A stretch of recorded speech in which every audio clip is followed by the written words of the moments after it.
তামিম ইকবাল বিসিবির দায়িত্ব নেওয়ার প্রথম দিনই কিছু যুগান্তকারী সিদ্ধান্ত নেয়, যেগুলা বাংলাদেশ ক্রিকেটের জন্য পজিটিভ দিক। এখন ঘটনা হচ্ছে, বিসিবিতে যেই বসুক সে কিভাবে আসলো, এইটা নিয়ে হাজারটা প্রশ্ন থাকতে পারে। কিন্তু কেউ যদি বাংলাদেশ ক্রিকেটের স্বার্থে ভালো কোনো উদ্যোগ নেয়, ভালো কাজ করে, অবশ্যই সেটার প্রশংসা আমাদের করতে হবে। এবং সেই প্রশংসার দাবিদার অবশ্যই ওই ব্যক্তিটা, পার্টিকুলার যেই ব্যক্তি হোক না কেন।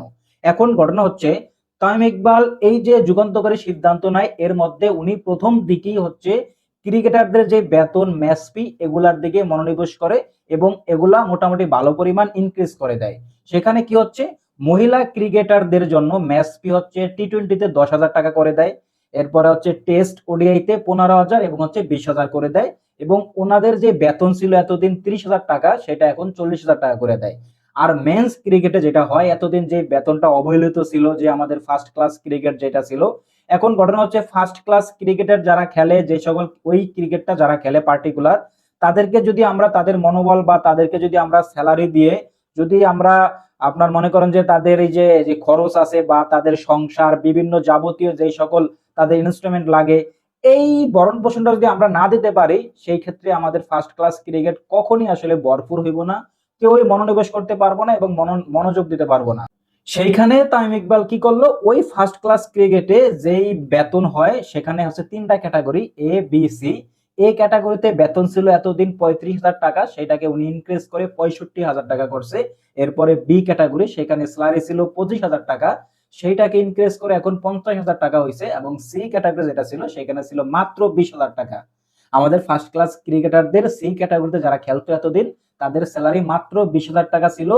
এই দিকে তারা যেই ব্যাট দিয়ে খেলতো, এই এক একটা ব্যাটের দামই 60 থেকে 70 হাজার টাকা প্রতিটা সেজনে। তাদের কমপক্ষে 2 থেকে 3টা ব্যাট দিয়ে খেলতে হইতো।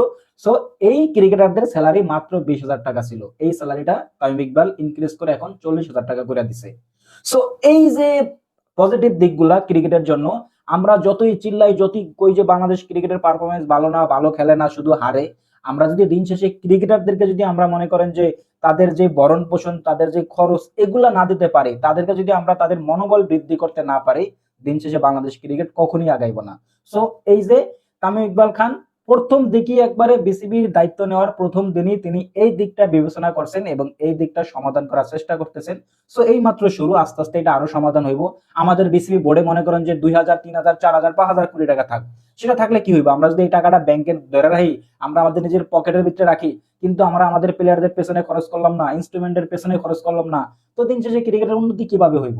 সো তামিম ইকবাল খান যে সিদ্ধান্ত নিছে, এটা আসলে প্রশংসনীয় এবং প্রশংসার দাবিদার। দিন শেষে ক্রিকেটাররা যদি ভালো থাকে এবং তাদের মনোবল যদি শক্ত থাকে, তাহলে বাংলাদেশ ক্রিকেট আগাইবো। এবং বিশেষ করে ফার্স্ট ক্লাস ক্রিকেটে যে সিদ্ধান্তটা নেওয়া হয়েছে, এটা খুবই ভালো। কারণ এই ফার্স্ট ক্লাস ক্রিকেট এতদিন যেই পরিমাণ অবহেলিত ছিল, সেজন্য আমরা অনেক ক্রিকেটার হয়তো বা মিস করছিলাম।